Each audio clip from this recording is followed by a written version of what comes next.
Welp, hope you brought your toilet paper, because Apple's gonna be pooping out a lot of new stuff. Want tech news and exclusive leaks in a way that doesn't suck? Hit the subscribe button and turn on all notifications so you don't miss the next episode.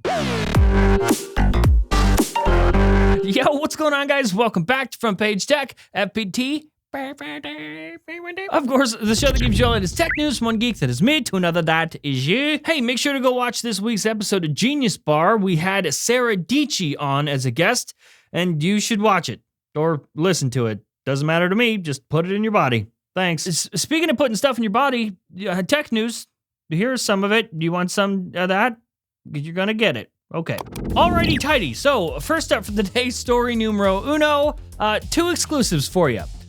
Well, really, it's one exclusive and then an update to an already exclusive that we already exclusived you. So first of all, remember this tweet from last month? I had been told that the dates for the S22 series had been moved, that pre-orders would be happening on February 9th, which would also likely be the day of the event, and general availability would be on February 25th. And now that seems to be official. Samsung has officially announced a brand new Galaxy Unpacked event for...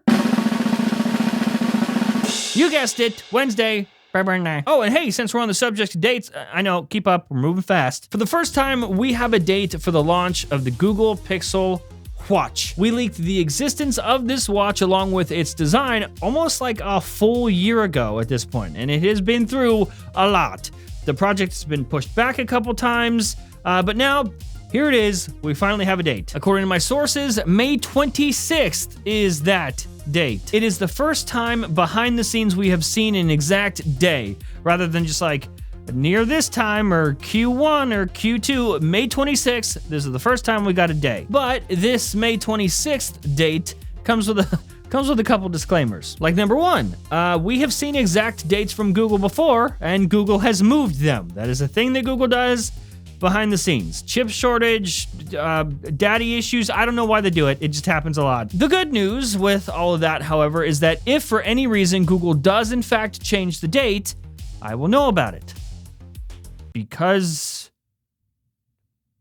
I will know. There are reasons. The second thing, you might notice that this date also sits around the usual dates we get for Google I/O. So, listen, I'm not sure if this is the date for Google I/O. I'd imagine that Google I/O happens around this time frame and that May 26th is the launch date of the device, the Pixel Watch. But listen, we'll just have to wait and see. You know what you don't have to wait for, though?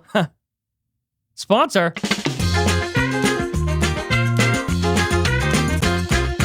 The stock market is crazy right now. Ditch all of that with today's sponsor, Masterworks. With Masterworks.io, you can invest in works of art, like this one from Picasso. Just go to Masterworks.io, select the amount that you would like to invest in a piece of art, and boom!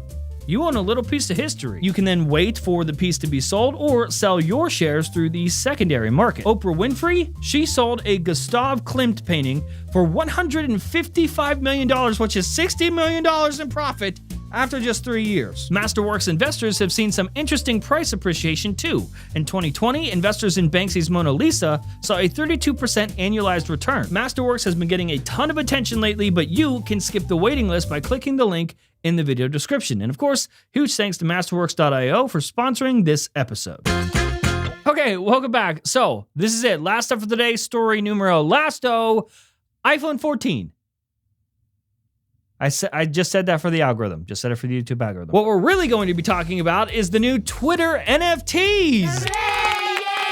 Hooray! Just kidding. That's not real. That's not true. What we're actually going to be talking about is the iPhone 14 event. According to Germantus Marcus, which is Mark Gurman, but we're calling him Germantus Marcus on the show from now on. He said that he was told that Apple is readying, which is that's probably the most Mark Gurman word ever, readying the widest array of new hardware products this fall than ever before, which includes the new iPhone 14, of course, 4 new iPhones, but also a low-end MacBook Pro, so MacBook Pro Dollar Tree Edition, an updated iMac, a new Mac Pro, a new MacBook Air, AirPods Pro 3, count them, 1, 2, 3 new Apple Watches, and a low-end iPad.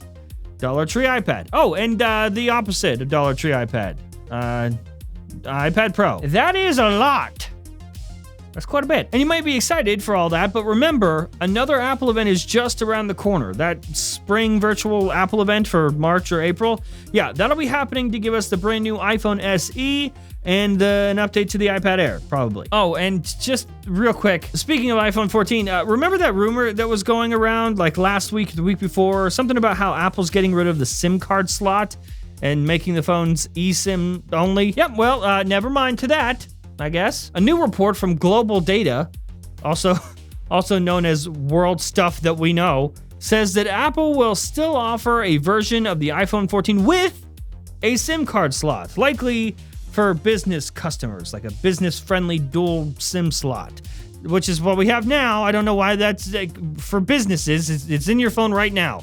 A slot that fits a physical SIM, but your phone also has an eSIM. I guess that's what we call business-friendly now. So there's that. That's kind of all of it. We ran through it pretty quick. How fun. You know what is not fun, though? Pooping yourself during a road trip over the weekend. I did that. That happened to me. But that is a story for another episode that is not this one. Okay? Okay.